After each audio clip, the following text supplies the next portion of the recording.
everyone, and welcome to another episode of the Earth Station One podcast. That's right, folks. We're back, and we got a great one for you tonight. You know, I say that every week, but this is really special because we are looking at the 90th anniversary of the original eighth wonder of the world, King Kong. That's right, folks. It's going to be a great movie talk tonight, and we got a great crew to talk all about it. Of course, Mr. Mark Maddox is joining us tonight. Hey, thanks for having me on. I love this subject, so I'm going to have a good time. And of course, we couldn't do a movie without Ashley Pauls. Thank you. I am honored that you asked me to be a part of this. This was my first time seeing the original King Kong, so it was a cool experience, made even more special that I get to chat about it with you guys. Awesome. This is kind of cool because this is, I guess we'll put it into the category of educating Ashley. So it's very cool. So it's a cool thing. And of course, couldn't do this without my co-host for this evening, Mr. Mike Gordon. Howdy. How are you, my friend?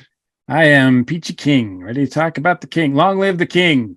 The king. It's going to be interesting, and we definitely would love to hear from you guys at home. Please, feedback at earthstation1.com is the best way to get in touch with us. Or, of course, if you're on YouTube, please leave feedback. Let us know your thoughts on this. Of course, like and subscribe. And while you're at it, ring the little bell at the top. That way you know when we put out a new video, because we're coming to you now twice a week. It's a great thing with YouTube. And, we're doing this because of you guys.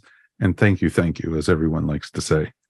All right. So we're going to jump in and we're going to spoil a 90-year-old movie. So if you haven't seen it yet, like Ashley hadn't, we're going to spoil a lot about this one. So, Mr. Mike, take it away. Absolutely. 1933, A King is Born. Ashley, we're going to jump right into it. Start with you since this is your first experience. First of all, what is your overall experience with Kong? Had you seen any of the versions of King Kong? Yes, and I'm actually kind of embarrassed as I realized this is a classic film that I have not seen before, because I have seen the Peter Jackson remake. I can't remember what year that came out, but shortly after his Lord of the Rings films, I've seen that one. I have seen Kong Skull Island, and of course Godzilla versus Kong. And I mean, you can't escape King Kong in pop culture, probably one of the oldest and most famous pop culture characters. So was very familiar with it. And I was really excited for this reminder and opportunity to go back and watch the original, because not only did it inspire all this material afterwards, and I'm sure we'll get into this, but the special effects and the filmmaking that took place in this movie will impact Hollywood for many years to come. So it was cool to go back and see one of the first movies, I'm sure, that pushed special effects and this type of storytelling. So it really is a must-see for film fans, I would say. Absolutely. And yes, it is a very important movie in the history of film. I think there's no doubt about that. I mean, it's on all the lists. It's on the registry to preserve it. It's on every list that you can think of as far as great films go, and great dialogue and great special effects, great horror movies, everything like that. Mm-hmm. So it's no question. But the real question I have for you is, does it hold up as a movie? Is it still an entertaining movie for you, an experience for you, as opposed to just a kind of novelty of how things were back in the 30s? Yeah, what I was impressed with, I mean, obviously I knew going in that the special effects would appear, different than the special effects we're used to now as modern viewers. They didn't have the access to all the computer technology, but what I was impressed with they didn't have any computer technology. Right. So yeah.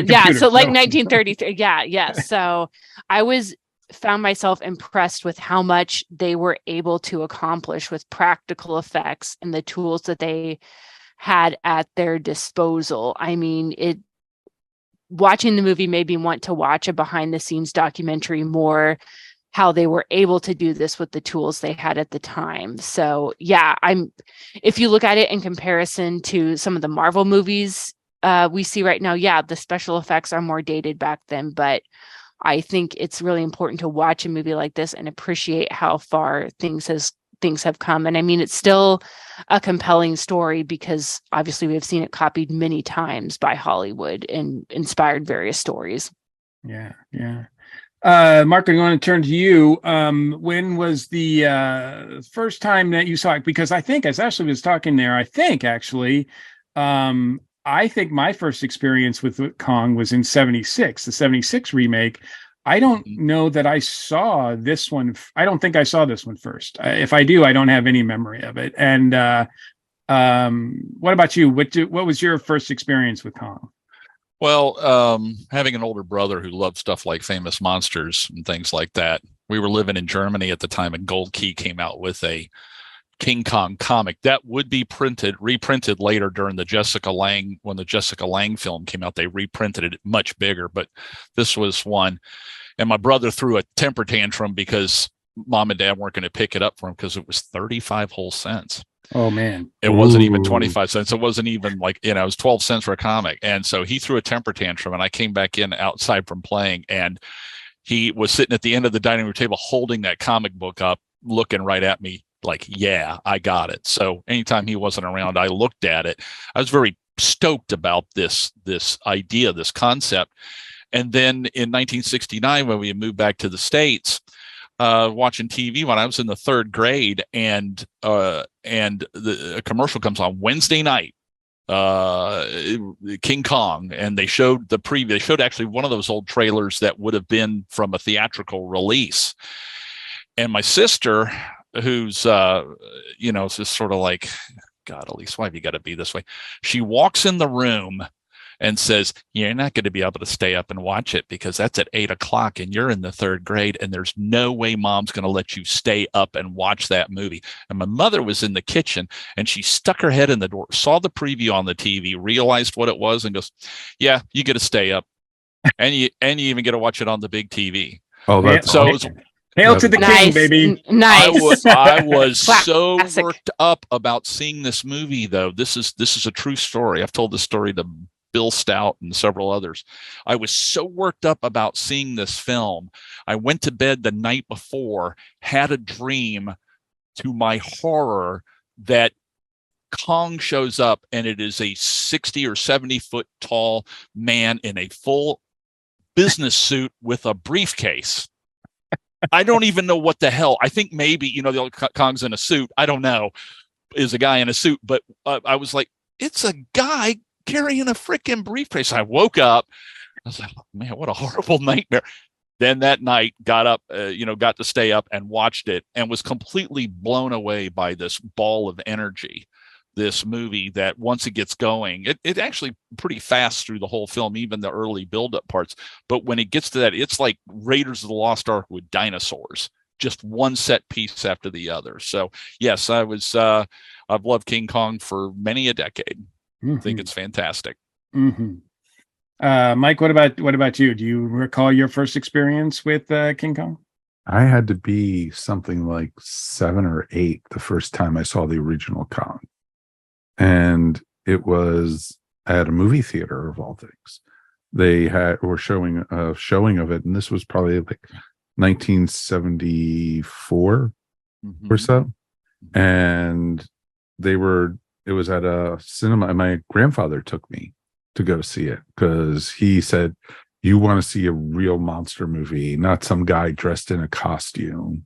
Because, Channel 20 in DC was showing Godzilla movies and everything, and we were watching after school. We were watching Ultraman and Johnny Sacco and stuff, and he was always disgusted with watching that. He says, that's not real monsters, you've got to meet Kong, that type of thing.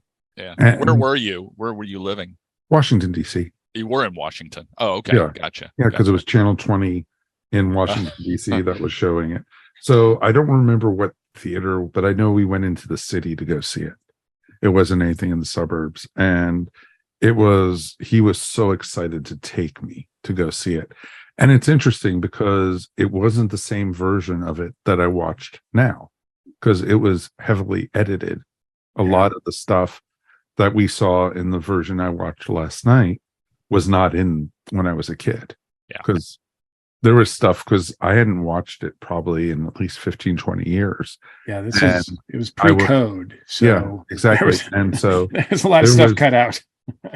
It was interesting watching it yesterday and compared to what I was, because I remember going to watch it, and you know, there were some dinosaurs, but I didn't remember Kong putting people in his mouth. I don't remember, you know, stuff like that, or some of the dinosaur battles and stuff. And it was just interesting, and some of the things with the natives, and it was just real interesting that, you know, to go see it as a kid and now watching it now, big differences. Big They slowly added that stuff back in. There was actually sections of them adding it back in. There was a few bite scenes originally, and then you got further along, and I've got the Turner Classic Movies Blu-ray of it, and it's got everything back in that can possibly be back in. Mm-hmm. You know, exactly. And that's the cool thing with it, is that they did put it all back in and everything. Mm-hmm. And because I remember seeing it in the theater and then being super excited when they announced that they were doing the Jessica Lange version. And it was, you know, because that was what, 77, I think, right? 76. And the whole thing, you saw the poster with him standing between the two buildings of the World Trade Center and holding the helicopter and everything. I was like, oh, this is going to be awesome and everything. And I remember went with friends. My parents took us to go see it then. And, you know, I was impressed with that. But there's something about the 1933 version that still holds a darling place in my heart. It always will. Mm-hmm. And everything, because what they were able to do with it and such, and, you know, compared to what they could do today, like Ashley was saying, it's night and day. But for 100 years, almost 100 years ago, this is pretty amazing that they were able to do that. Yeah, the last time I think we were all together, I think you were on this one too, Mark, in October when we did the 100th anniversary of Nosferatu, right? Yeah. Like you see, and that's just like 10 years have passed between Nosferatu and this movie, right? Yeah. So that's a big leap in terms of the technology that they were able to do. And I think a lot of it still holds up, still story-wise and everything like that. Like I said, I wish I could. I don't remember the first time I saw this. It was either a rental or it was on Channel 56, Creature Double Feature, one of the two. But I probably saw the 76 version first. I probably even saw Kong versus Godzilla first, to be honest with you, because 56 was showing those Godzilla movies every week. And I do remember watching that one in particular. But regardless, Kong was in the pop culture. I mean, by that time, he was like Dracula, Frankenstein, Wolfman. Like, he was in a lot and referred to in a lot of other shows, movies, specials, comics, books, like everywhere. Like he was, or imitations of him were everywhere. So yeah, I'm pretty sure though when I saw it, I'm like Mike, I saw a version that wasn't complete. It didn't have those, you know, because still to this day, even though I've seen it more than I've seen any other version of Kong, mm-hmm. I've seen it, you know, more than 5-10 times, somewhere 5-10 times now. But I still get shocked when, you know, when he steps on people and when he bites people and when he takes that poor woman out of her bed and dumps her down in the like dumps her in the street. Like she wakes up. She wakes up and that's what she sees is this giant hand grabbing her.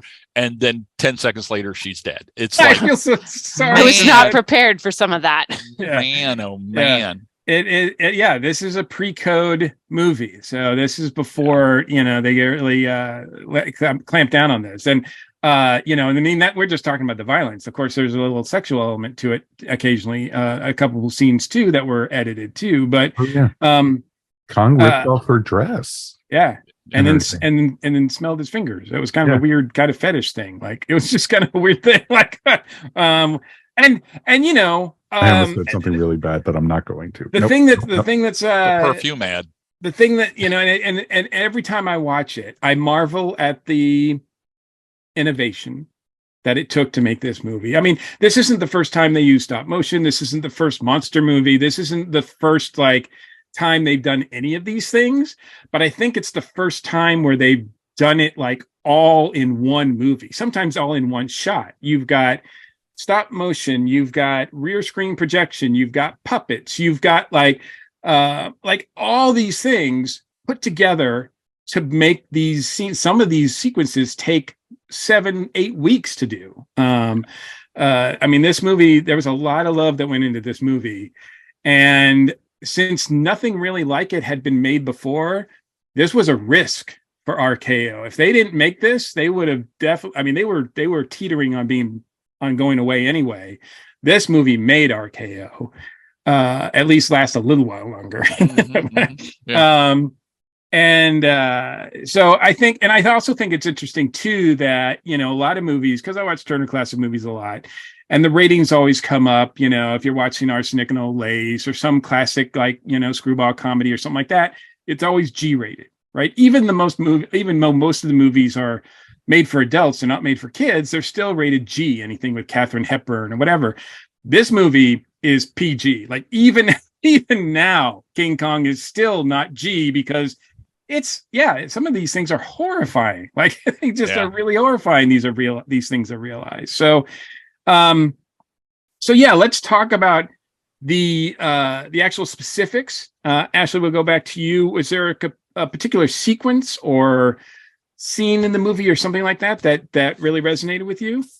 Yeah, I think that the whole sequence on the island was just fascinating to me because, like, as a modern viewer, I was familiar with the story, so it didn't necessarily come as a surprise. Like, they go to this island shrouded in mist, and then they're attacked by all the creatures. But just putting myself back in the mindset of if I was going to see this back in the 1930s, like, I would have been on the floor. Like, I think that it would have just blown my mind seeing these people, these actors interacting with these prehistoric monsters, and just getting to see that type of story played out on a big screen, I think would have been really amazing to be a person in that time and watching it. And then also very interesting, the contrast of then seeing Kong brought into New York City. I mean, like, we as viewers can see, like, Kong's rampage, like, you should definitely not bring him to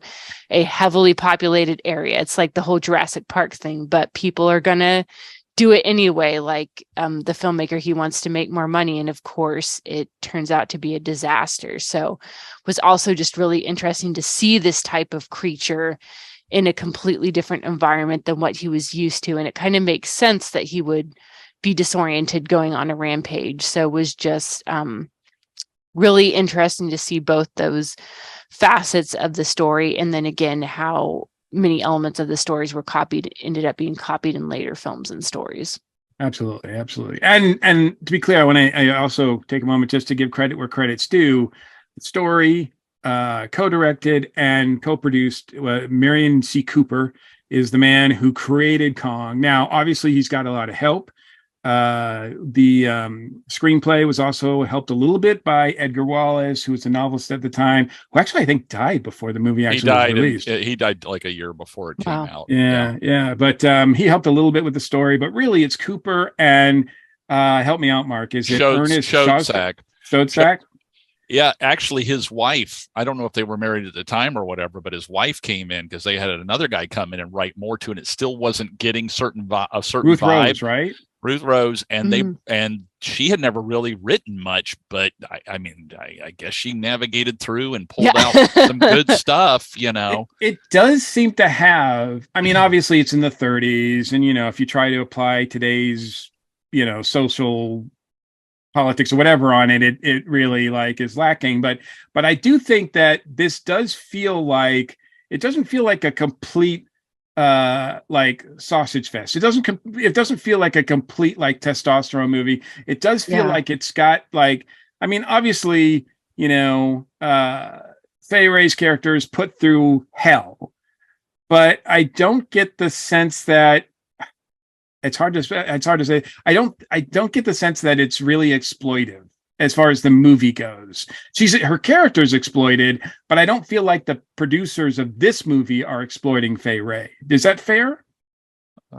I think that if Mike Gordon was put on that island and tied up and then Kong would have grabbed you and then run off and everything, you'd be screaming just like Fay Ray.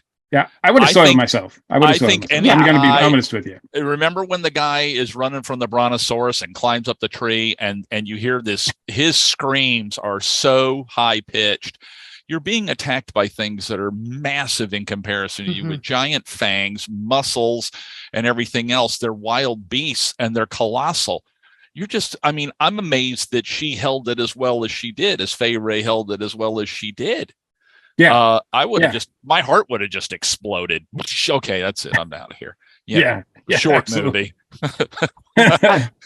I really feel like it's not necessarily targeting her as a female character, but just how fragile humans are in this island, that they can basically be just wiped out easily by any of these creatures. Yeah. The first act of the movie, which, I mean, it's we don't see Kong until halfway through. And then afterwards, he's pretty much almost in every single shot, which is just beautiful. Now, if you're waiting for him, sometimes that first half can feel like forever. It certainly does in the Peter Jackson version. Oh my goodness. Yeah. I think it's like 2 hours before he appears or something. It feels long, but the movie seems to be making some sort of it almost seems to be making fun of, or not, at least it's aware that exploiting these women is a thing, because it really feels like we're not supposed to be on the director's side. I mean, we know what he's doing. Right. Actually, almost everybody in this movie, including Kong, are not stand-up great people. I mean, Kong's been eating women, I guess, for years, decades, maybe. We don't know. Yeah. I mean, that's not somebody you want to really feel sorry for. Yeah. Because it's not like he goes back to his place and he's got a bunch of women that he's been keeping hostage or whatever. He doesn't have a dollhouse. He doesn't have a little Kong dollhouse. Puts them up on the different floors. I think the only reason he doesn't eat her is because she's different. She's golden, right? Her hair and everything. He's never seen anybody quite like her before. And I think that fascinates him.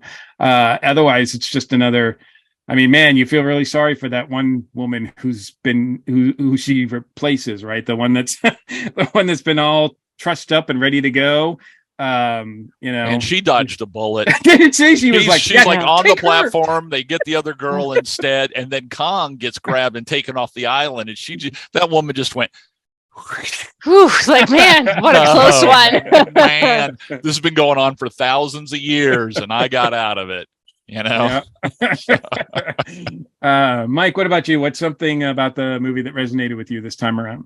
This time around, it was interesting because, it showed how life was in the early 30s. You were in the middle of the Great Depression at that point. And, you saw all the women in line in New York City and, for the food and everything. And then, the merchant catching Fay Ray's character, stealing the food, or was she going to put it back or whatever? And, that's what it was. Just she was down on her luck. And a lot of people were at that time, which was really, really interesting. And that hit home for me a lot. But then also how exploitative the natives were and everything on the island. And, they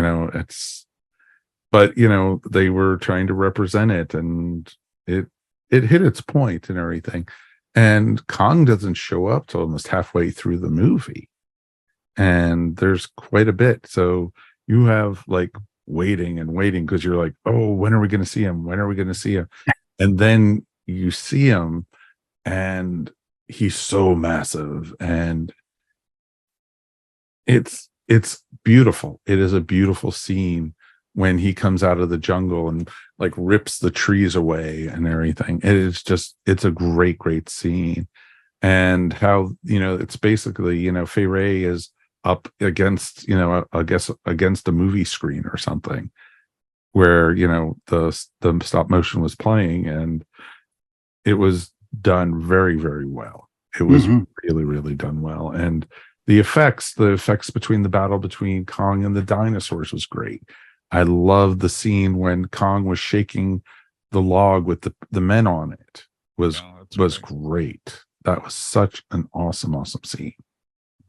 And it just, everything, like you said earlier, once Kong showed up, it was like going 90 miles an hour. You were not slowing down at all until the end of the movie. A couple things. We didn't, do our usual, start with our usual box office report for the movie. But the fact of the matter is that this movie was a huge success, making about $5 million in its initial release. The opening weekend estimated at $90,000, which, if one thing to put that in 90 years ago, that's impressive. But also, as Mike pointed out, that's during the Depression. Yeah.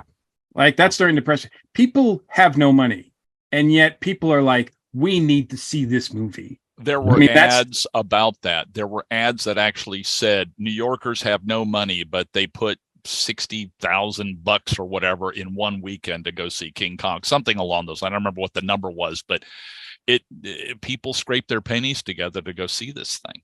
Absolutely. And they walked out, and I don't think they were at all disappointed. No. So, I mean, that's a credit to this movie, because it's weird though. It wasn't the biggest movie of the year, which is so strange to me. I was like, wow. But inside the movie, I laugh too, because there's that one sequence where everybody's getting ready to the debut of Kong in New York, and everybody's taking their seats. And that one guy's going down the aisle and was like, man, this better be worth the $20 I spent on the tickets. And I'm like, $20? Wow, $20 is a lot. Bargain. Yeah. No. $20 was insane. Oh, I just meant like now. Today. That would be a bargain. Yeah. That's a movie ticket now, right? That's about how much I paid to go see Guardians. But I mean, during the Depression, to pay $20 to see this, that was a lot of money. That would have been like, $300 really. But I mean, it's a tough ticket to get, I'm sure. And they had no idea what they were going to see. Well, movies at that time were 10 cents. Yeah. So take that. It's like, you can go to a movie for 10 cents or pay $20 probably for 2 tickets. So let's say like 100 times that, right? For, to see a live experience, and and then run out screaming for your life. Yeah. Was it worth it? Yeah, really. Let's talk about other things. And Mike, you put a lot out there, especially with the special effects. And I love the fights. I love Kong fighting the T-Rex-ish character, dinosaur, and then I'm not sure what the name of it is. It's not a snake, but it's some sort of it's got little legs on it. It's got little legs. Yeah. It's a giant iguana. Yeah, but and then the pterodactyl type thing. I mean, he's going like everybody wants this woman, and he is fighting off creature after creature after creature. I really thought all of those sequences were done well. The one thing I noticed this time, and I don't know why, maybe it's just because I'm so into wrestling after, but the moves, especially for Kong and the T-Rex, are wrestling moves. Like he's actually putting him in a headlock. He's doing a front over flip on him. Like I was like, wow, Kong went to wrestling school. Yeah, and he flows him over, and the tail follows along with the dinosaur as it's flipping over. Yeah, but most people don't realize all those dinosaurs were created for another film that was in production, a movie called Creation that Willis O'Brien was floundering with, and then it looked like they were gonna axe that film, and he had spent a lot of money on it. And then he met Cooper, and or was it Showtech? One of the two, or both. And they looked at the script for his film, and they said, "God, this is terrible movie with a bunch of cool special effects pieces in it." And they knew that was how they were going to get the special effects they wanted for their film. these two guys were, as we know, adventurers and explorers. These two guys, and had been, one of them had been a pilot, had been shot down, had been in a concentration camp in Russia, and all that stuff. But they also they were very rough and tumble guys that had made these. They were just like Carl Denham. They had made these animal action pictures and stuff like that. And their shots of that one of them got is up in a tree, and a tiger is trying to get up in the tree at him. And this is not lenses that zoom in way close. This tiger's coming up this tree after, I think it showed Zach. He's up in the tree, and the tiger's face gets right into the lens, wanting to eat him. So originally they started talking about doing stuff. They were fascinated by Komodo dragons that were on the island of Komodo that not many people had seen. And I'm glad this never happened because, thank goodness this didn't happen. They wanted to take some gorillas from Africa, take them over to the Komodo Islands and see if they could get the gorillas to fight the Komodo dragons. Oh, Jesus. What? Yeah. So thank goodness that didn't happen. Yeah. Anyway, so we were talking about special effects. One of the things I love about the film is the island itself is got like a canopy over the top. You very rarely see sunlight. I think it's one of the coolest things about it. And I still think it's one of the things that makes it still the greatest hand animated monster movies. It's like numero uno still to me, because they did sheets of glass with paintings of foliage all the way off into the distance. Mm-hmm. And so when you see that, and my favorite sequence in the film, which I never got to talk about, was the dinosaur with the plated dinosaur way off in the distance, sitting there just chewing its cud. And then he goes, let's make sure it doesn't see us or whatever. And finally it goes in and out between these panes of glass and finally sees them and charges. It's just amazing because you see little bird creatures flying in the background, just as little extra additions. There's millions of plants all over the place and vines and vegetation. But I love that charging monster. Oddly enough, a scene without Kong or Fay Ray or anything else. That's my single favorite moment in the film. That's awesome. That is a great moment. Until they kill him, and then I feel bad for him because he was just munching away, having his lunch, and all of a sudden it was just territoriality. He wasn't going to eat him or nothing. No, I don't think, because what we know about a lot of those dinosaurs now is that they were plant eaters. Yeah. Right. Yeah. So and I'm curious about this, Mark. I loved when they said, though, it was funny as hell. It's like, what is it? I don't know. It's something in the dinosaur species. Yeah. Yeah. Which would have been about the level they knew of that stuff back then. I have to ask, because I know I haven't seen this one. And I'm wondering how it compares, because a few years before this, 1925, they come out with The Lost World, which is an adaptation of Arthur Conan Doyle's, which I don't know if that was the first time dinosaurs were seen on screen, but certainly I think that was the first dinosaur epic kind of variations. Yeah. There was but cartoons. How does this compare to that? I think the animation in the case of The Lost World is like where King Kong goes, like the hand moves like this, In The Lost World, it's like that kind of thing. It's more staggered. They had gotten better at the as what animators would now call now tweening, in between motions to give it more fluidity. It does have, and I've seen the movie before, it does have a King Kong ending, which later, when they made the movie The Lost World, Spielberg's, they did the exact same thing with no credit, is that they brought a giant dinosaur to, in the original story, London, and it attacks London, a brontosaurus. Then when they did The Lost World with Spielberg, it was a T-Rex that got out. But was it San Francisco or something like that? Yeah.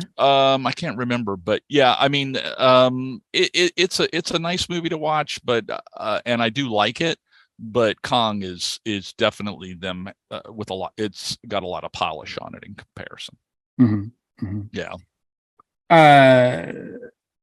Mark, I'll start with you on this question. Which besides Kong, besides the title character, do you have a favorite other character in the movie? Well, I like Carl Denham a lot. One thing I wanted to say was, listen to Bruce Cabot. Watch the film again. Listen to him, listen to the way he talks, and look at his face. He's Harrison Ford minus 20 pounds. I mean, he sounds like him. He's got that kind of, oh, I'm sorry I wrapped you in the mouth there kind of thing. He sounds almost like Indy in Raiders in the early part. But Carl Denham, I like everybody in it. I like the captain. I like the cook. Everybody's it's that old, that old Hollywood sort of thing, old movie sort of style. But yeah. I mean, I'd probably say Denham's my favorite character. Ashley, do you have a favorite human? Well, actually, kind of the same thing. I thought the director was really interesting. He's not necessarily a hero, but fascinating character, because I think we see those type of people again today, that they have an idea and they're going to push for it regardless of kind of who gets caught in the crossfire. So, I thought it was really interesting to see him and how he just keeps pushing the envelope. Like, he's able to escape from all the carnage on the island, but then decides I'm going to keep pushing things. I'm going to bring Kong to New York. And then, of course, it goes downhill. And I have a feeling that probably after this film, he's going to try something else. He doesn't necessarily strike me as the type of person that would learn. So definitely not like... In Son of Kong, he was being sued. The movie starts off with him trying to escape people suing him for what Kong did. Yeah. That's great. But I definitely not a heroic character, but a very interesting and compelling character. Yeah, that was one thing I did not like about, and I do defend Peter Jackson's King Kong. There's about 70 to 80% of it that's a great film, with about 20 to 30%, which is ghastly. But Jack Black's character in that is not a nice guy in the end. I mean, I think Carl Denham in this film is, he's got a lot of drive. He's going to push, really hard and everything and take chances. But Peter Jackson's one he was kind of a scumbag. Like, somebody would get killed and they say they were going to donate all their money. Or Charles Grodin in the Kong movie too wasn't as nice a guy in the 76 film either. Not at all. Yeah. Well, and I think not to crap on the Jackson one, but I don't know. I just don't buy Jack Black in that character as that character. No, like I don't. It just never really clicked with me. No. Because it's really like that end line has to be sincere, and it has to be like, yes, that's the way to end this movie. And I don't think it works on that film at all. But here it does. And I think, Mike, do you have a favorite character? For me, I think it's, Dunham also. I like, it's interesting because he's not dislikable, in it. And I like that you get, he was out there trying to make his movie type thing.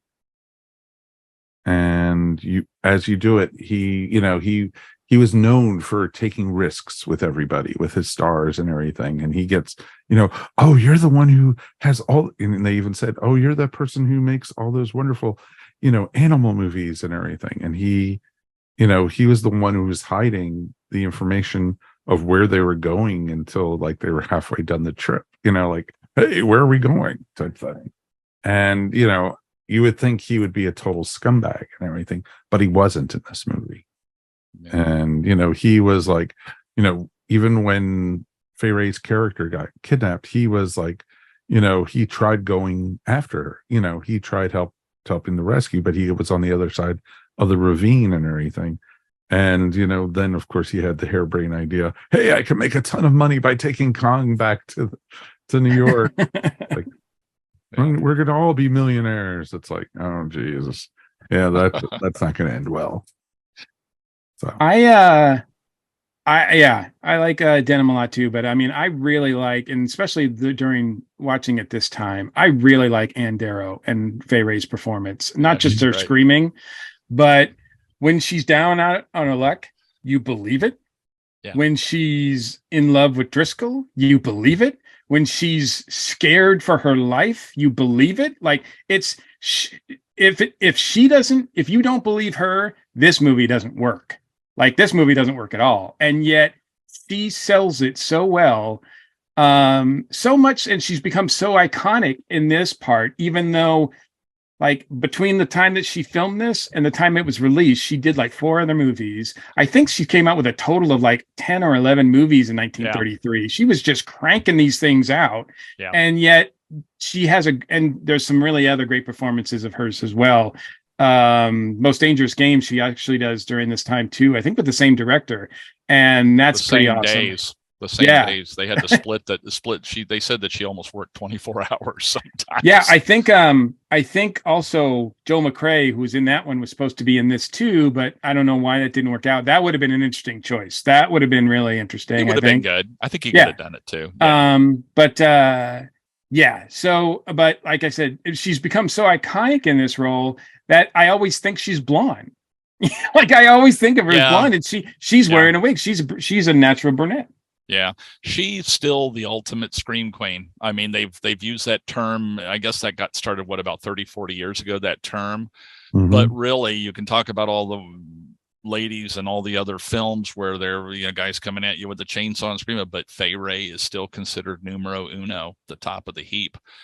Because, man, can she belt it. I was watching her in Mystery in the Wax Museum, and when she smashes the face of the guy, yes, and there's that rod underneath, her eyes kind of do this weird thing where they sort of go, they kind of corkscrew, and almost like she's drunk, and then she goes, and then she explodes into this scream. And I'm like, that's great. She is really good at that. But yeah, I like her character. I like Jack Driscoll's a little heavy-handed, all that kind of stuff, but that, hey, I think I love you, but I like when he's starting so believable right there, when he looks at her, she does the thing of knowing that he's thinking about her in a very nice way. And then she does the face, which tells us that it's working both ways. I thought I like that. I thought it was pretty good. Absolutely. Like I said, like, she sells it. Like, if she's not on her game, then this movie falls to pieces. So I give her the shout out for Humans.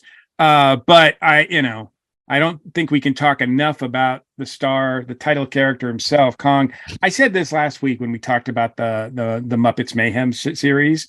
It astounds me when artists take inanimate objects and make you feel, make you laugh, make you cry, make you like question what they're thinking. Like, it's just astounding to me. And yeah, as has been pointed out, as despite its marvels, this by today's standards still looks pretty rough, but it still comes across. You still find yourself believing in Kong in a way that is just absolutely outstanding, no matter whether it's a puppet or whether it's that, because they had different models. They had like one that was, slightly smaller. They had one that was bigger. And then of course they had like, other things that they're they build-ups too. They're not pressed out. The skin is not pressed out. They have to build each one.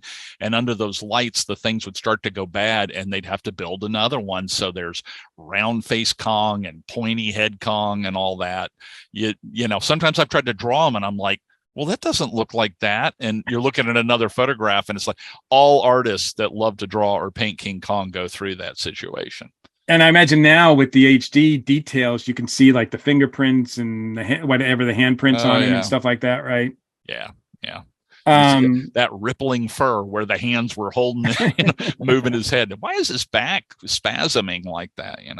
He needs to get to a chiropractor. I noticed, though, it was interesting in the version I watched, though, yesterday, how clean it was. Yeah, they've done you can tell this is a film that people love because they've restored it in such pristine condition. Yeah, usually the stuff added back in on a lot of films, like with Frankenstein and stuff, doesn't look as good.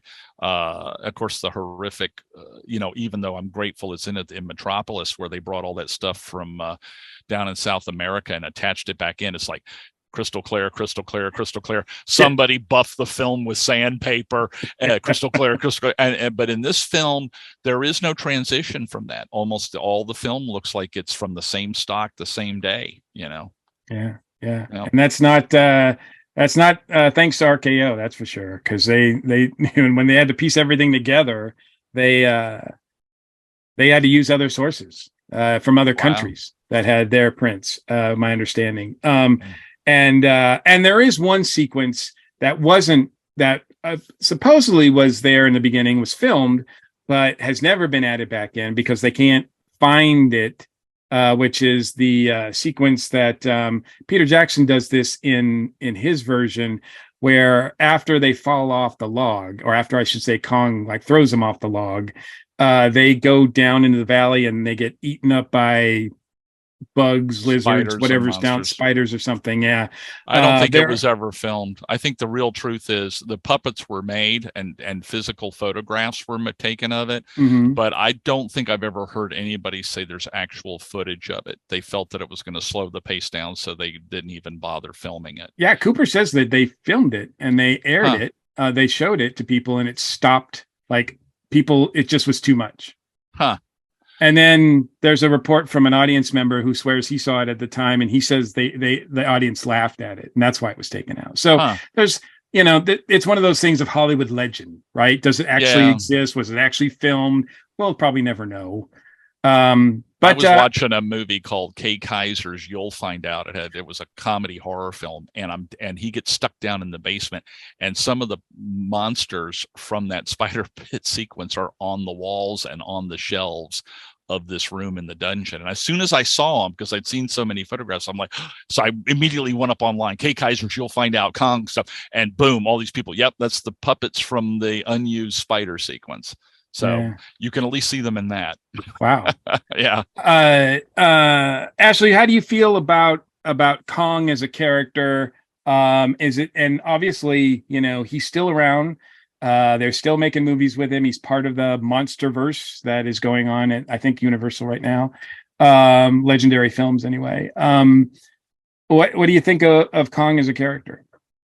Yeah, I think it's really interesting what they do with Kong. I mean, he's not a human, so he's not able to communicate with dialogue, but the fact that the movie is able to show some of his emotions and his thoughts through his actions and the way he is moving and interacting. And yeah, I mean, there are some moments where he does some cruel stuff, like he is a wild animal, like stepping on the person, like that was horrifying. Not only does he do it once, he kind of checks on him and then steps on the person again. Like, this is not your nice little like house cat or dog. So yeah, he's a dangerous animal, but yet that final sequence when he's on top of the Empire State Building and he's getting hit with the bullets from the plane, and he looks down and he sees that he has been wounded, and it keeps happening. And then he realizes that he's been mortally wounded and just falls off the tower. I mean, you do feel something for him. Like, you feel sorry for like this creature that was like the king of his domain, and he's been brought to a place where he doesn't belong by humans, and then humans have to end up killing him because of their mistakes. So it's really fascinating. And yeah, even though he is dangerous, I think that we do feel a sense of regret once this really impressive creature, it has to be brought down in a violent way. Yeah, and the little things about it, like you said, like he doesn't just stomp somebody, like he stomps him, looks at him, makes sure he's not dead yet, and stomps him again. Like there's just like, they didn't like, that cost probably another week or 2 weeks of work, right? And yet, but they still did it because it makes him more human, or it makes him more real, right? Yeah. And yeah, that bit at the end, like when he knows he's dying, and he picks up Fay Wray's character for one last look, because he knows, I think, right? Yeah. Am I wrong? Like, he knows, and then he looks at her, and then he sets her back down, and boom, that's when he kind of lets go. Yeah. It's like, wow, that's amazing that they gave him that much like sort of agency to feel something like that. And the fact that he doesn't take her with him and like eventual thing, like, well, you're going to kill me, so she's going to die with me too. Like he lets her go in the end. Yeah, they cut out the part where he stomped her. Yeah. Well, that didn't test well with audiences. Yeah. Or he just chucked her. Yeah, it's really. like, Threw it at one of the planes. And luckily, one of the pilots caught her at the last moment. Actually, two of the pilots that shoot Kong are Shodzak and Cooper.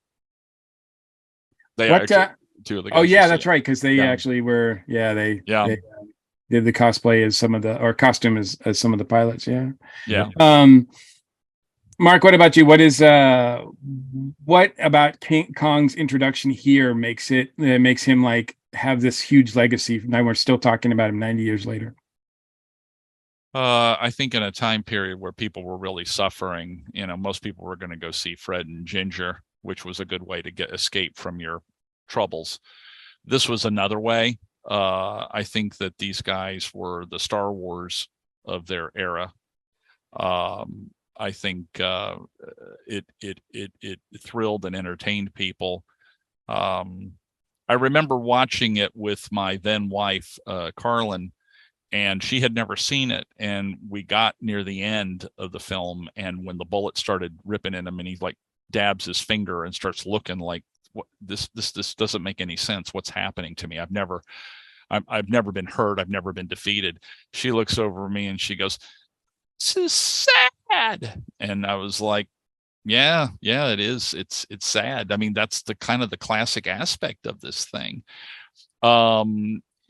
We know that nature and animals and stuff in the wild don't have the rules that we have.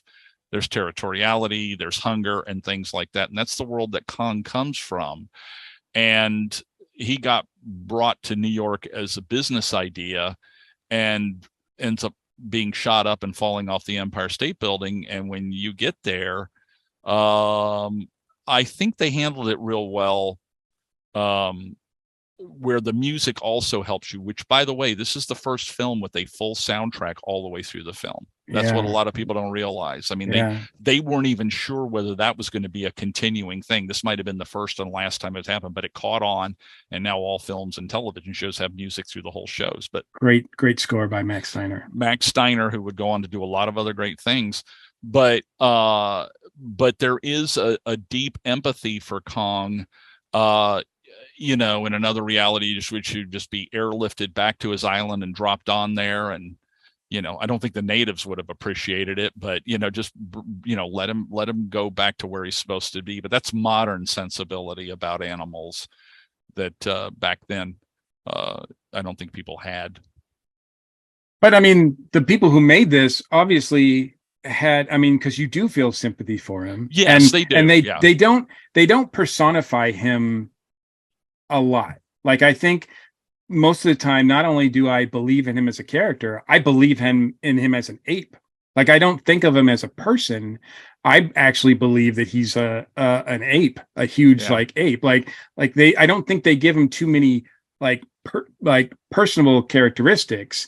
Like you said, they make him very animalistic. I think they studied gorillas. They must have done a little bit anyway. But yet they still, I don't think the humans come across looking very good in this. And I think that was that. I think Cooper and Shattuck are well aware that they were doing that.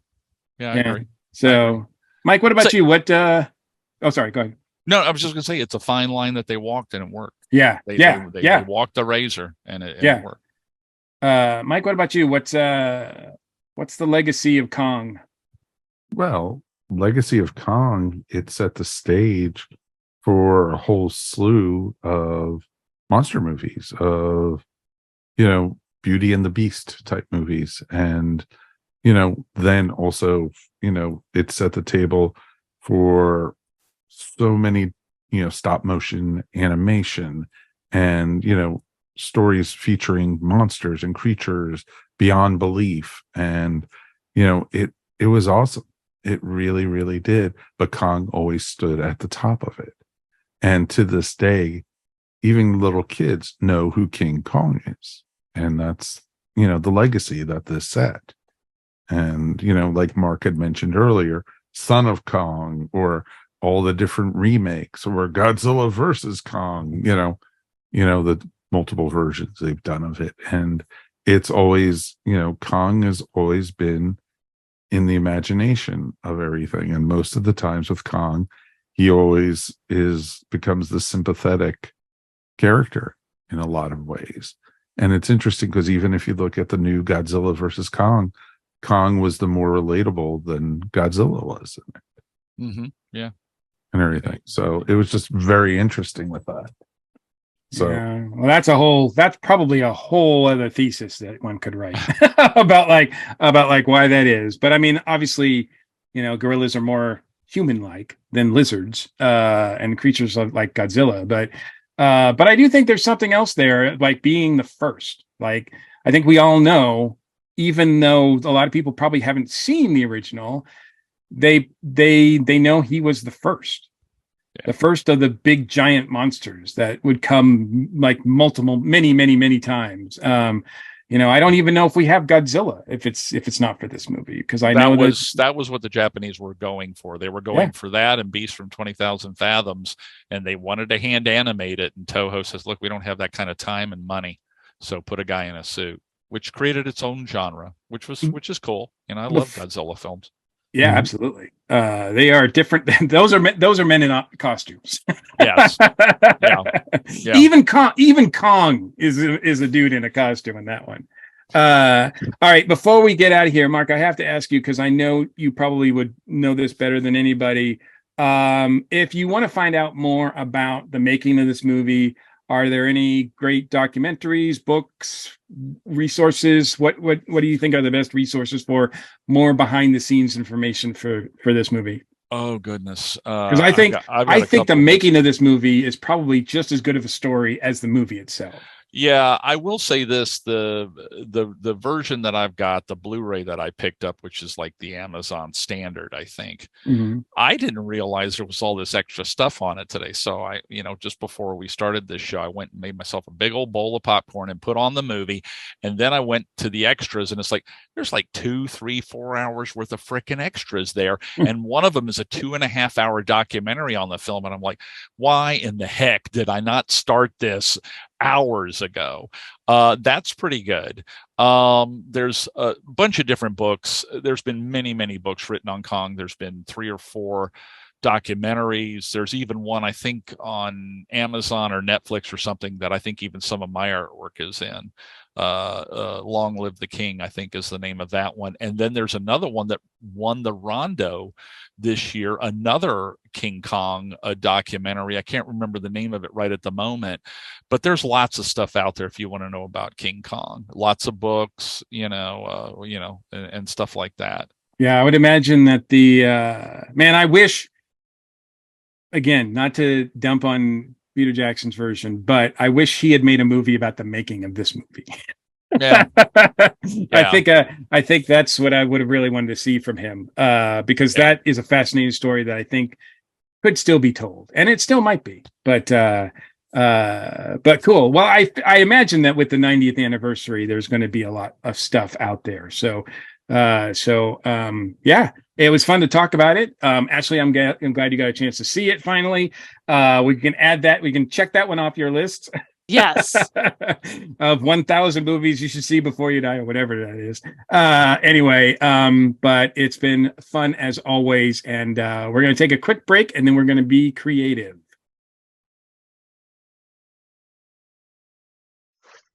Welcome back, ladies and gentlemen. And now it's time for the creative outlet segment. And let's welcome Matthew Quinn back to the show. Welcome, Matthew. It's been a while. Yeah, it's been 4 or 5 years, I think. I'm not sure. Thank you for having me back. Oh, it's our absolutely pleasure. Definitely our pleasure. So you have a new book out, and you're here to talk about it.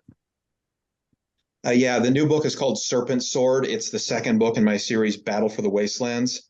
I describe the Battle for the Wastelands series as basically the Dark Tower meets Game of Thrones.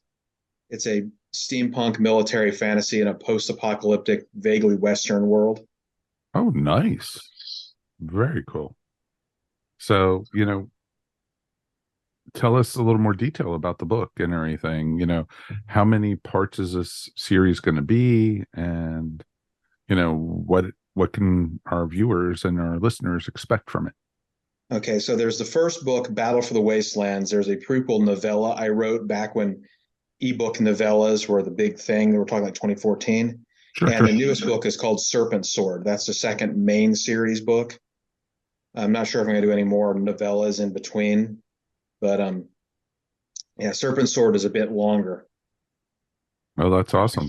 So if you talk about something interesting, the readers might like Transcontinental Dirigible Commando Raid, Oh, Airborne Ops. well, okay. That definitely sounds interesting. Absolutely. That's a long hashtag. Yes, very much so. I could say, oh, the humanity. There you go. Mm-hmm. Because that comes up a couple times. Oh, I'm sure. I'm sure. Is it out now? Available like in hard copy, digital? Oh, yes. Okay. So it's on Kindle Unlimited. It's available. The ebook is Amazon only. Then expanded distribution, so you could order it through bookstores. And of course, request your local library to stock all of it. Excellent. Sure. That is awesome. And, of course, is the first book still in print and everything? Oh, yeah. That was independently published. So it'll be there as long as Amazon stands. That'll probably be a long time. Are you doing any shows in promotion of it? Let's see. Well, the weekend of the June 10th, I'm going down to I think it's called Joe Fest, a G.I. Joe and Comics Convention in Augusta. And then on June 24th, Huntsville Con in Huntsville, Alabama. I'll be vending. I'm not on any panels. Very nice. So you'll have a nice author table where people can come up and talk to you about the books and everything. Oh, yeah. And my faithful square reader in case anyone would like to buy them. Oh, of course. The most important part of the table, of course. Absolutely. I haven't done either one of those shows. Have you done them before? Are they good shows to go to? Augusta, yeah. I went there last year and I sold 27 copies of my first book, The Thing in the Woods. Oh, yeah. I remember that. That's, yeah, I think that might have been what you were promoting last time you were here. Yeah, I think I got the full geek seat the first Yeah, probably. time I was on. That's the price you pay. And that was horror. So you switched from horror to fantasy. Are you still doing other genres as well? Yeah, that's my next book is probably going to be the third book in the Thing in the Woods series. It's called The Walking Worm. Okay. Yeah, we have any D&D people in the house? Yeah. It's a worm that walks, only it's more sci-fi oriented. I have about a quarter of it written. I just need to sit down and do it. I have no idea when it's actually going to come out. I would guess probably sometime in 2024. I already have the cover made, so if I slack off, I'm out $400. That is pretty awesome, Matthew. That is cool. And after this book, are you going to work on the third part of the trilogy, or do you have other projects? Probably. It's the sequence I have planned out for the Battle for the Wasteland series is 9 books and maybe a 10th that's a time jump. If it doesn't sell well, I can cut it off at 6. I've got to design the story a certain way. It just depends on who escapes from the burning capital city and who doesn't. Gotcha. Who survives? Who doesn't? This is the big question at the end of the second book. That's pretty awesome. That is awesome, sir. So one more time, how can people find your stuff? Okay. The ebooks are Amazon exclusive because they're Kindle Unlimited. So there's Battle for the Wastelands and Serpent Sword. The series is called Battle for the Wastelands. There's an ebook and novella called Son of Grendel. That came out after Battle for the Wastelands, but the chronology takes earlier. And if you want paperback books, you can go to any of the ebook or any of the online book retailers like Books A Million or Barnes and Noble, or an independent one, because I set it on through Kindle to expanded distribution, so it should be in Ingram. So you can get print books many different places, but ebooks Amazon only. Awesome. And I'm on Substack, Matthew W. Quinn, but it cut off the second N in Quinn. So you can follow my newsletter there, which I also set up a paid subscription model too. Okay. That's pretty awesome, dude. That is really, really awesome. We can have links to all that in our show notes. Most definitely, we will. We definitely will. Well, thank you, Matthew, for joining us and letting us know about the new book. Don't be a stranger. Sure. We definitely would love to follow as you get into the third and see, what else you got coming up. Well, that would be awesome. Thank you so much. Let's take a quick break and we'll be back in a minute. And we are going to be talking all about, actually, we're going to be closing up the show. Duh. That's going to be even better. That is awesome. It was a lot of fun. And YouTube folks, I'm glad you guys have enjoyed this with us. It's a ton of fun and it's a great, great movie. I'm going to throw this out to all of you guys. And I've been thinking about this. Do any of these remakes come close to this one at all? It's been so long since I've seen the 76 one. Mark, should I see that? Is it worth it? Is it worth revisiting? It's one of look, you know me, I'll watch trash. I mean, I watch Beasts from Haunted Cave where the monsters. I also know that you hated Skull Island. I did not like Skull Island. I had no emotional connection to that one, which shocked people. I thought in that respect, the thing I liked about the Peter Jackson version, and once again, I agree with Mike, Jack Black's performance, and also they almost like busted up the hero into 2 or 3 different guys. Mm-hmm. And the writer, who's the actor, Adrian Brody. Yeah. They needed the guy who played the schmarmy actor in the film. They should have just made him a nice, good guy and thrown those 2 other guys away, or brought in Harrison Ford. Like I said, it would have been a good replacement for Jack Driscoll and done something like that. But they got all this weird circuitous stuff. But I will say this. I think Kong is gorgeous in that film. And I think New York is beautiful in that film. They killed themselves reconstructing and recreating New York for that movie from like a lot of blueprints and stuff and building miniatures. But Naomi Watts, is that right? The lead, mm-hmm. She is excellent. She and Kong sell that film for me. But like I said, there's 30% that somebody needs to come in with a saw and chop it off. Just throw it away. What did you think of that version, Ashley? Since that's the only one you've seen, did you like that?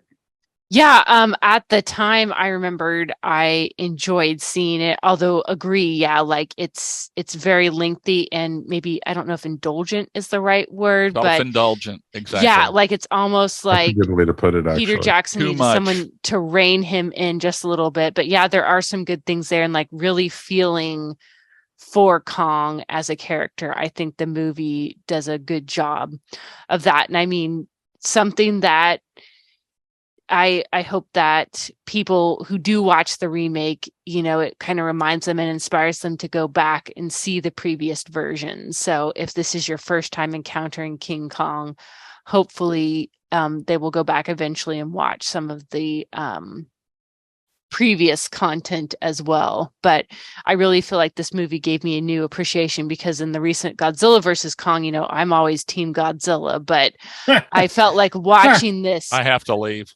I'm sorry. Well, I'm going to bring it around, I promise. But like watching the original gave me, I think, a deeper appreciation for the character than I previously seen before. So even though I'm still Team Godzilla, I think King Kong is pretty cool now too. So okay, you just didn't have as much of a history with Kong. So it's interesting too, because like in the Peter Jackson version, I think they went too far.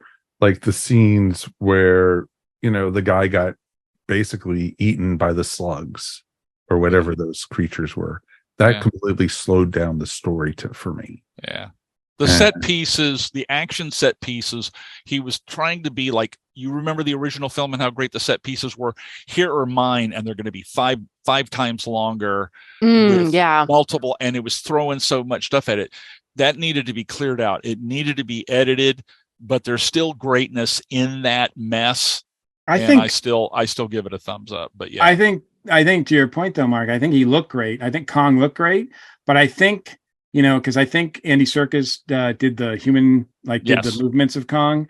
Yeah. And I think in the face and even as a character, I think they made him a little too human. They personalized him a bit, because I can remember that he seemed to be falling in love with Anne's character. He seemed to there seemed to be a little bit more emotion there rather than shiny. Gordon, you're sick. Look, I'm just look. There are. I don't know about.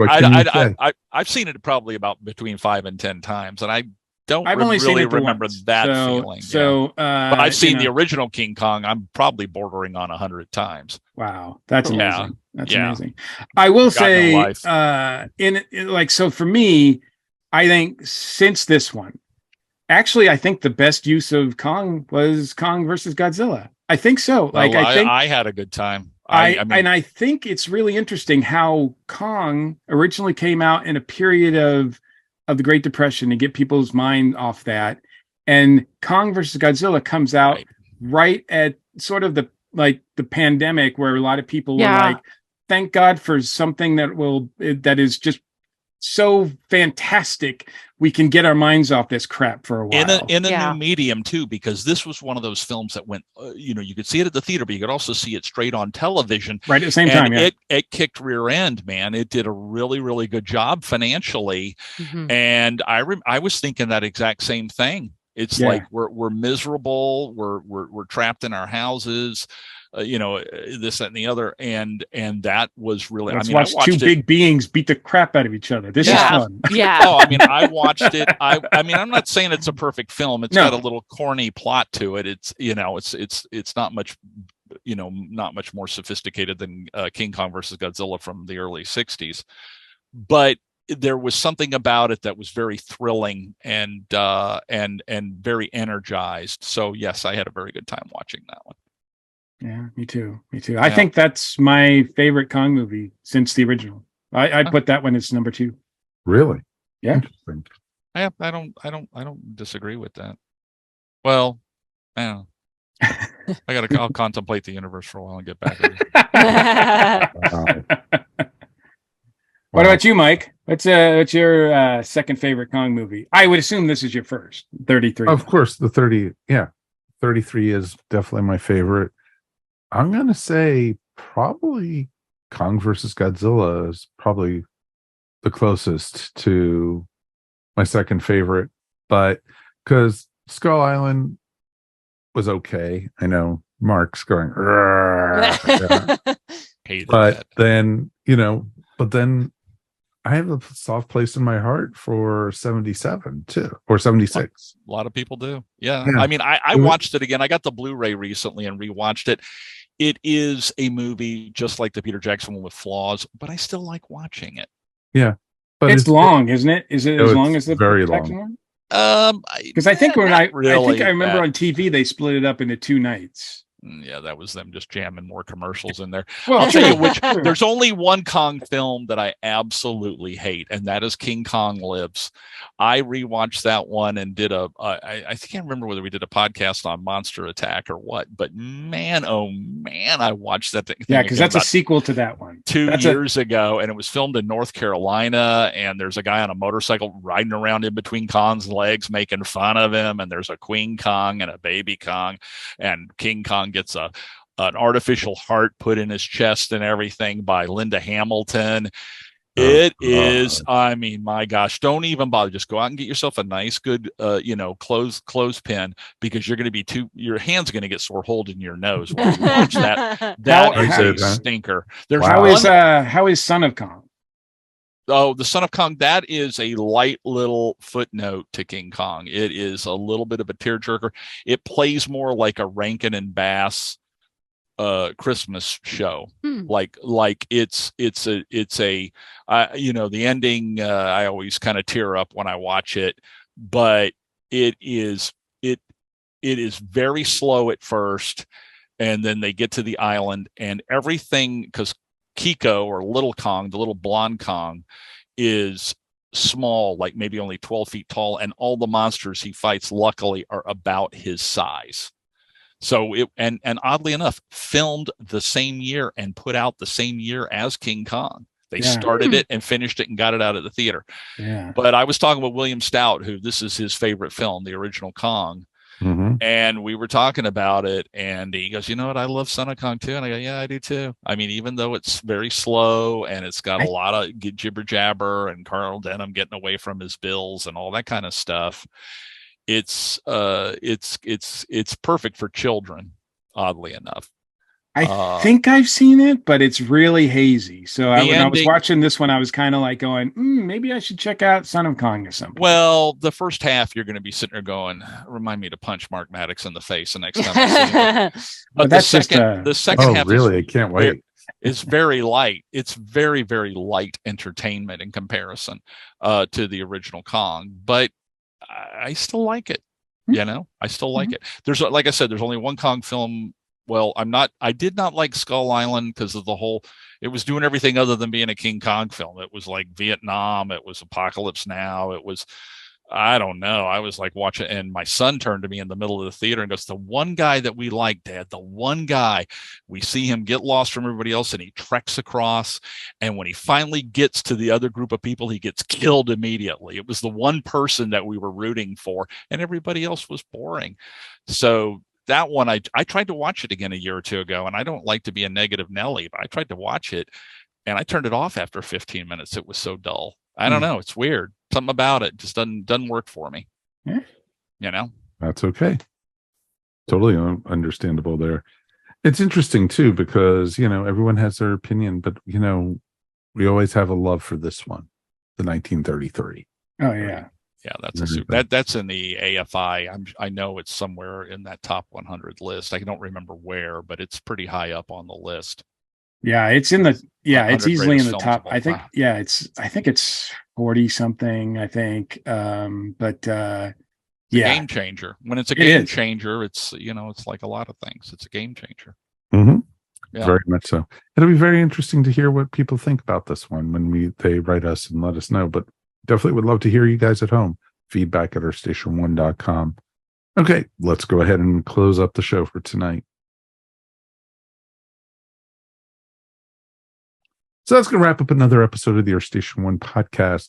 Thank you, everyone, for joining us this evening. Let's thank our guests first, of course, Mr. Mark Maddox. Thank you, as always, my friend. Thanks for having me on. I really appreciate it. I love coming on here. Oh, it's always great to have you on, sir.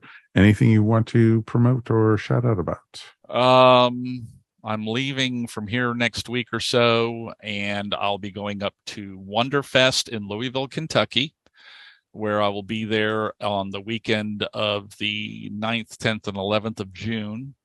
And then I don't even come home. I turn around and I drive over to Pittsburgh, Pennsylvania, and I go to Monster Bash in Pittsburgh the weekend of the 16th, 17th, and 18th. And it's going to be a lot of fun. It's, if you love classic monsters, or in the case of Wonderfest, classic science fiction, fantasy, and horror, they're both great conventions. I can't recommend them highly enough. So that's what I'll be doing during this upcoming month. That is awesome, my friend. That is truly, truly awesome. That's pretty cool. And of course, Miss Ashley Pauls, thank you as always. Oh, thank you. I enjoy getting to talk about any movie with you guys, but it's always fun to revisit a classic, or unfortunately, often in my case, visit it for the first time. But I appreciate expanding my film repertoire. I feel like it's always worthwhile. Mm-hmm. It's always great to be able to actually talk to you about this kind of stuff. And, or as we said earlier, educating Ashley. It's always a great thing. Anything it educates us too, because we see it through your eyes, and that's pretty awesome. Exactly. Yeah, it's great to hear about it from your eyes too, which is really cool. Anything you want to shout out about?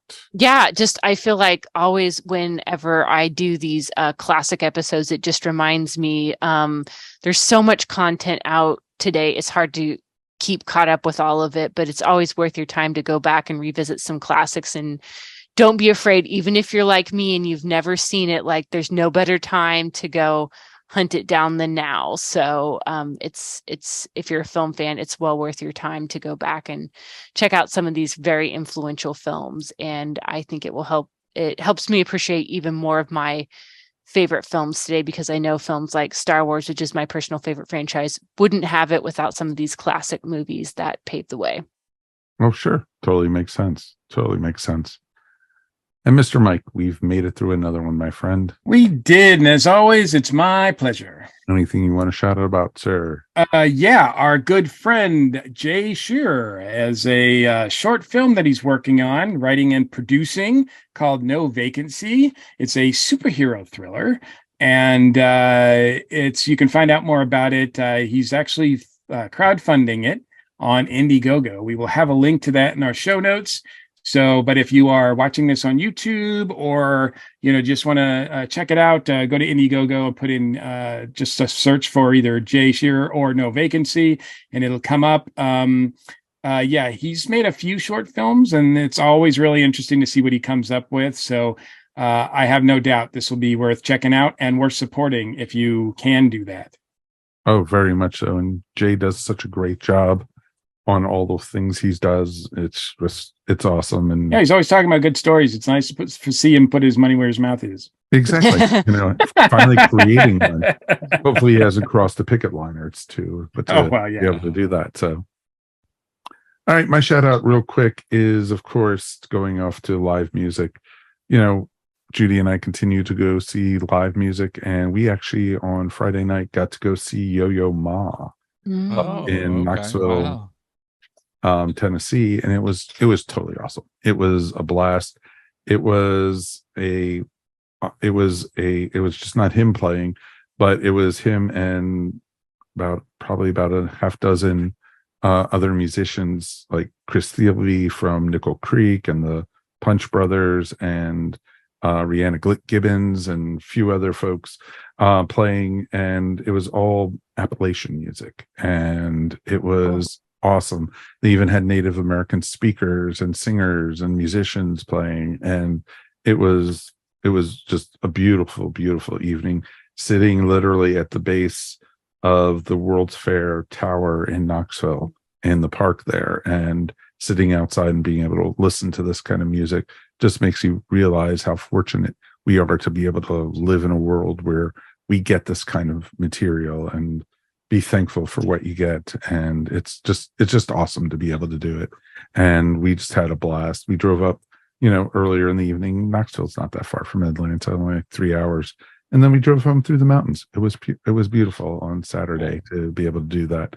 And we just had a blast. And you know what? We got more music coming up. We, are constantly adding more and more concerts to our list and everything. And we just love going to see music. And it's, instead of buying stuff, we go see music and stuff like that. It's our way of doing things and everything. It's more about the experience in life. And life is way too short to be able to sit around and just not enjoy it. So definitely, if you get a chance, check it out, folks. And of course, that's going to wrap up the show for tonight. Thank you, everyone. As we always love saying, we could not do this show without you guys. Thanks as always for listening. Please, if you get a chance, if you want, check out our Tee-Public store. We have the new Earth Station 1700 t-shirt up there. Then we also, of course, have the Darren Noel t-shirt. We have a couple other new ones in the works, including, some new, just phrases and stuff with, goofy drawings on it and stuff that I'm putting together. It's, just fun stuff to, have on a t-shirt and everything. And you never know, might have our faces on it again. That could be really scary if you do that. So, I'll scare people off. We want people to check it out, but check out our, Tee-Public store. You can get there either through the top of the ESO Network page or the top of the Earth Station 1 page.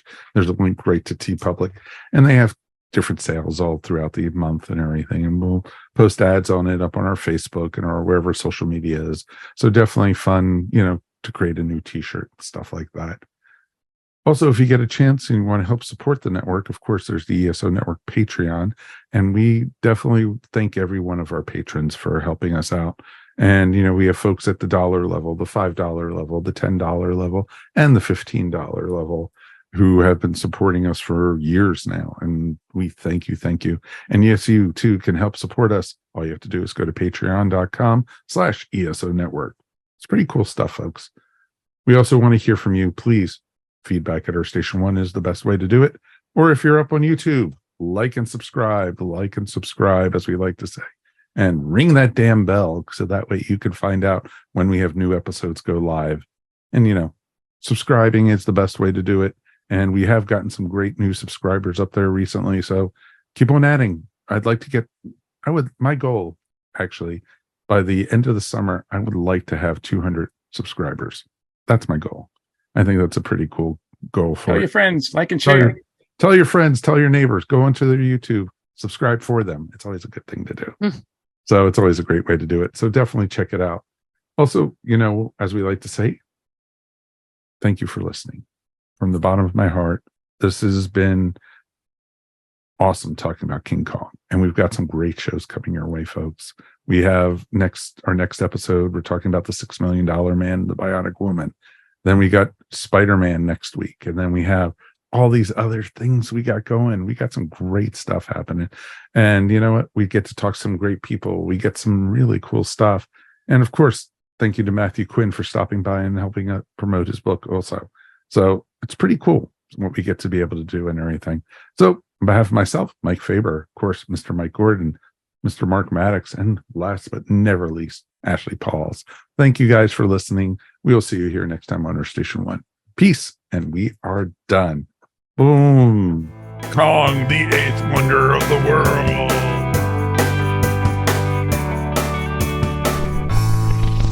You're listening to the ESO Network, your station for all things geek.